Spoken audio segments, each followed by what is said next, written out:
மொர்தெக்காய்க்கு தூக்கு மரத்தை செய்ய கர்த்தர் அனுமதித்தார். ஆனால் மொர்தெக்காயை தூக்கிலே போட கர்த்தர் அனுமதிக்கவில்லை.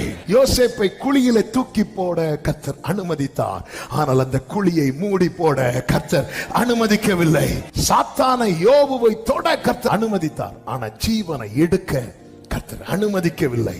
சாத்ராக், மேஷாக், ஆபேத்நேகோவை அக்கினி சூளையிலே போட கர்த்தர் அனுமதித்தார். ஆனால் அந்த அக்கினி அவர்களை பலன் செய்ய கர்த்தர் அனுமதிக்கவில்லை. தானியேலை சிங்க கபியிலே தூக்கி போட கர்த்தர் அனுமதித்தார். ஆனால் சிங்கங்கள் அவனை பட்சிக்க கர்த்தர் அனுமதிக்கவில்லை. பேதுருவை தண்ணீரிலே தாழ கர்த்தர் அனுமதித்தார். ஆனால் தண்ணீரிலே மூழ்க கர்த்தர் அனுமதிக்கவில்லை. பவுல் கையிலே பாம்பு கடிக்க கர்த்தர் அனுமதித்தார். ஆனால் பாம்பின் விஷம் ஏற கர்த்தர் அனுமதிக்கவில்லை. சில காரியங்களை கர்த்தர் அனுமதித்ததாய் எண்ணி கர்த்தர் கைவிட்டு விட்டார் என்று எண்ணாதே. அனுமதிக்காத சில காரியங்கள் இருக்கிறது.